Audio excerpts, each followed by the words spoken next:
Coming to you straight from the Rio Grande and beyond. Broadcasting to the four corners of the globe. So grab your seat, your coffee, or your sundowner. Okay, everybody, here we go. On point, as always. This is Gloves Off. Gloves Off.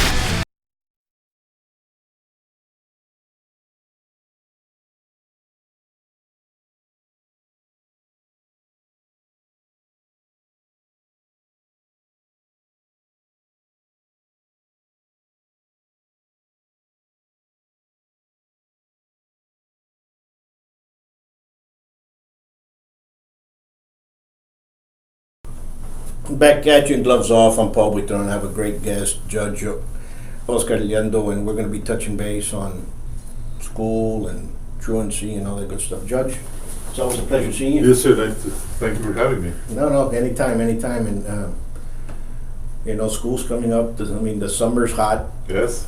Everything's upon us. Both school districts, they start next week. Next week, starting next week. And I know yes, the colleges also as well the following week. Yes, sir. But what do we have that parents need to look out for, especially within truancy? Because I know that you carry them. Yeah. Well, truancy, it's a big issue. It's last year we did have some truancy cases, about 128 last year, which is still a lot. But this coming year we're starting fresh, new. But the truancy laws are still in effect, full effect. What happens now is under state law, any child that has 3 absences or more is usually handled by the school. You have your truant officers, your truancy agents in each school, which is a big plus now because LISD added a truancy agent to each elementary, middle, and high school. So that's going to help a lot. So now there will be more upon the students to be in school every day. So for every 3 absences or more, the school takes care of that within the first 4 weeks. Their absence, they contact the parents, they send the officers to the houses. And after that, if you have 10 or more absences in a 6-month period, which is after the 3 or 4 that you started, then they're referred to my court, which is truancy court. And then the issues start of course we address them as to what is going on. Talk to the parents, talk to the children. Why are they missing so much school? And that's when the law takes into effect that we can either do different things. Of course, what is the problem? Is it bullying? Is it the understanding of the language, the understanding of the subject? So we try to target to see with the student and the parent maybe clothing, uniforms, shoes, and we try to address those issues so we can get those children back into the classroom. Absolutely. Bullying is one that's usually a lot of kids are afraid of going to school, and they might tell the parents I'm going, and they don't go to school. They go somewhere else. They go to a friend's house, or they just walk the streets or what have you. And it's very, very common for a child not to go to school because of bullying, and that's something that we've always addressed since back in the 90s, back in Dallas, and now I guess from 96 this way, the school districts are really paying very close attention to it. In 2010 to this past decade, it's really been an issue about bullying, because now bullying is gone onto cyberbullying, and there's so much other things that occur with that. But there's one thing that I like to say, Judge, is that a lot of people look at a fight, a schoolyard tussle, something happened, they didn't get the ball, and a fight breaks out. And now any fight is looked upon as bullying, and that's not it. Bullying's a total different. It needs certain elements to go into that. Yes, because during the sports or games or resets, etc., things happen.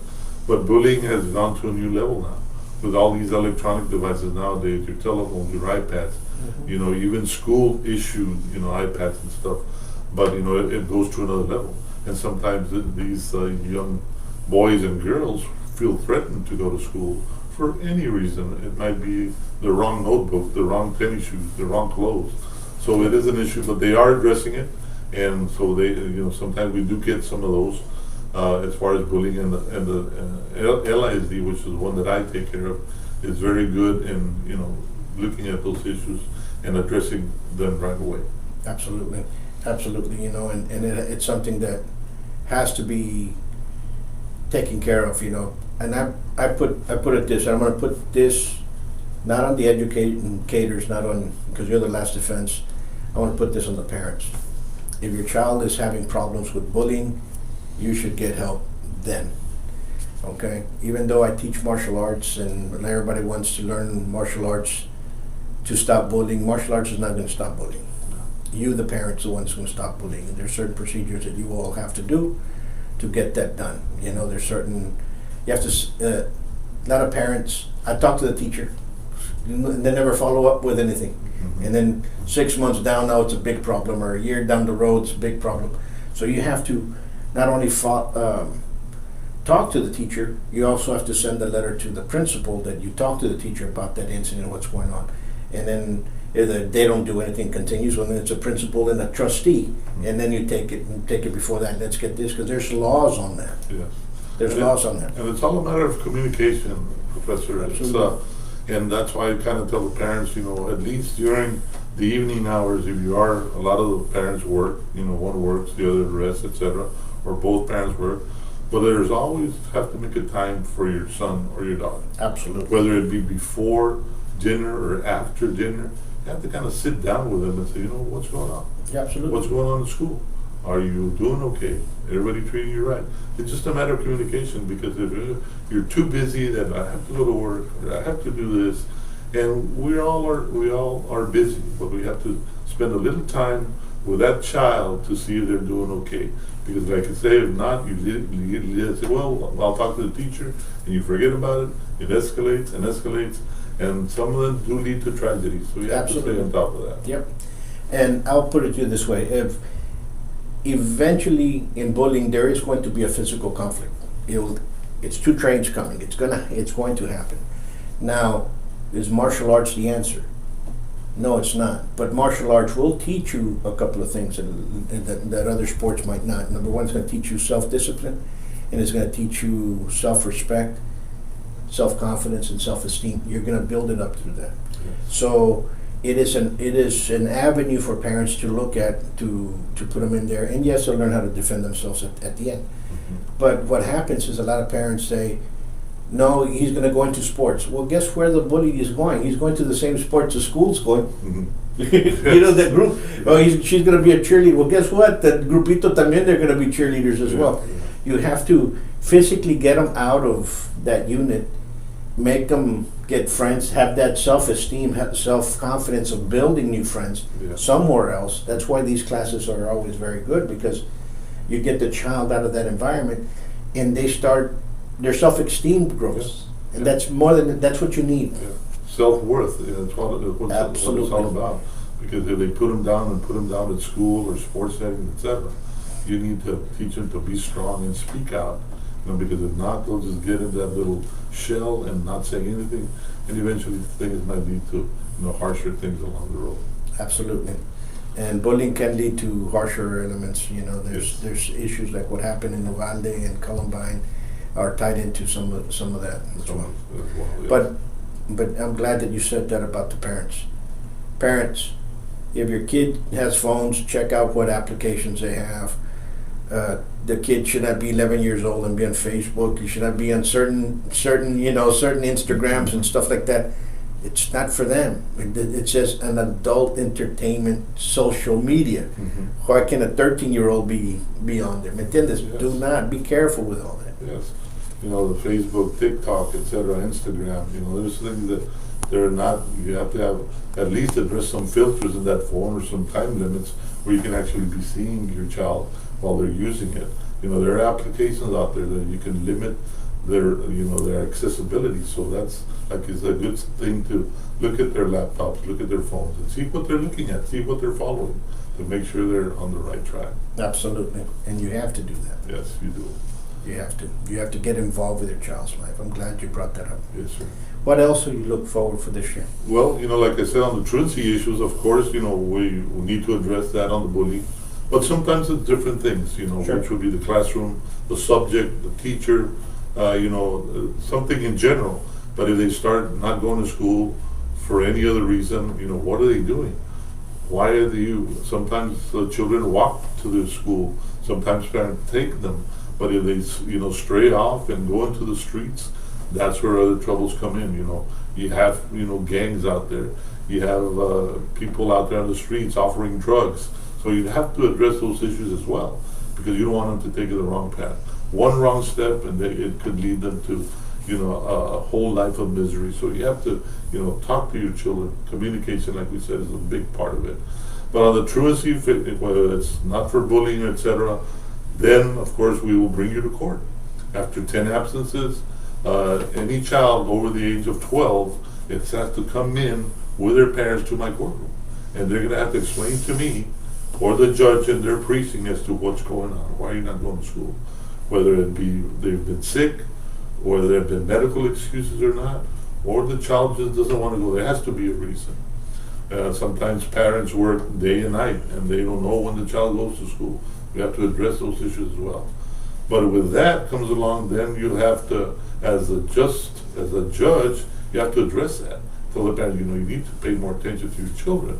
If not, of course, for every absence that he has to begin with, it's $50 court costs per student. Then $100 a day for every absence. So, and now with, of course, the Texas laws, etc., sometimes you can't go after the fines anymore, but you can address it with community service.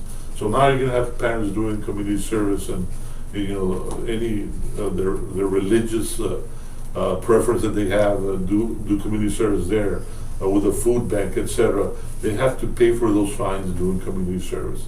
That goes to the child as well if he's 12 years of age or older. We can tell them to go to tutorials, do special classes with SCAN, different issues to address the problems they might have, self-esteem, leadership, things like that, so they can get out of that little shell and look for better, comrades to hang out with, people that can actually have their same interest, and maybe whether it be something in geography, something in mathematics, you have to go out there and look for people that have your same likes, so you can hang out together and be progressive in life. Absolutely. There's an old saying, tell me who you hang around with, I'll tell you who you are. Right. And that is the truth. That's a true saying, and if you have kids, that look at your kids, who their friends are. Yeah. Find out who they are. Find out how they're doing, who they are. Because all of a sudden you might know that they're in the middle of a gang by the time you figure it out. Yeah. Have to look at the way how they act. Maybe they start acting differently, or they become secluded or too secretive. You have to go out there. You're still the parent. You're still their parent until they're 17, 18 years old. So you have to kind of address that issue before it gets out of hand. Absolutely. Anything else you'd like to bring before? It's basically on the parents as well. It's very important that you talk to your children on a daily basis. I know we're busy, and sometimes our lifestyles or our work doesn't allow that, but you have to make time, because they are our future. They are the ones that are going to lead this community, lead this state, lead this country. So you have to be on top of what they do for your peace of mind and for their benefit as well. Absolutely. So folks, number one, let's keep a tab on our kids. Be more involved in the kid's life. Don't just let him, he'll be back at 7 o'clock at night. No, it's not about that. No, it's not. Find out who they hang around with. Get involved. Yes. Get involved. If they're on the phone too much, they're on the computer too much, find out what they're doing on the computer.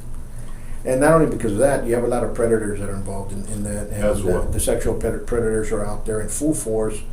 They don't sleep, and they're bad. And so.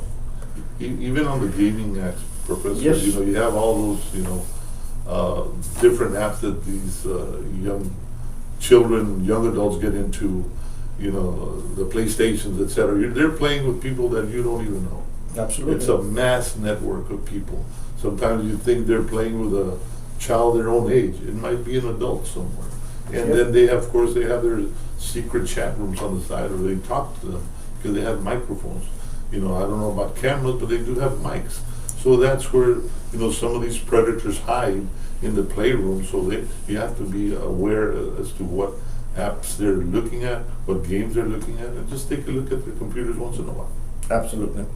great point of view, because because that is true. So Yeah, so it's it's always a pleasure being here. And I just want to say one more thing. My offices are located at 1110 Victoria Street, 103. I have parents that just drop in and say, can I talk to the judge? Can you talk to my child? My doors are always open, Professor. If I don't have court and I am available in my office, I usually let the parent in and the student in. They are available, but there's some people that don't want to address the issue in court. They want to do a private sessions. You know what? Can I talk to you? This thing is going on, a sensitive issue, etc. Will come into my quarters, will come into my office, and we'll talk about it. So my doors are always available, because it's one thing that I do stress a lot is the education. And of course, for children to stay away from gangs and stay away from drugs. So my doors are always open for the community. absolutely, absolutely. And folks, please listen to the words that our judge said, because those are some fine points, pearls of wisdom that we need to do, and get it into habit for us to do.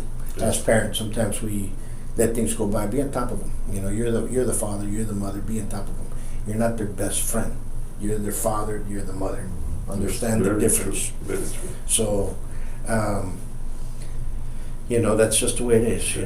No matter what the age of the child, you're still their parent. Absolutely. Sometimes they be a little rebellious, and it happens through the age that they go through. They might be rebellious or be secretive, but always remember, you are their parents, and you have the right to know what they're doing. Absolutely. Folks, we're running out of time, so we'll leave you with this. Get involved in your kid's life. If you need any help with anything, call the office of Judge Liendo, because there's a lot of programs out there that we might just need help, and we don't know the direction, and people might be lost. And you can call me. We can hook up. We can help you all within confidence. Yes, sir. Judge, continue doing a good job, and we'll see you soon. Thank you, And, Professor. Thank you. Folks, y'all take care this weekend. School's out. Summer's out, school's in. This is a weekend for no taxes, I think, for you guys to go out there and take advantage of that. Till next time, much peace.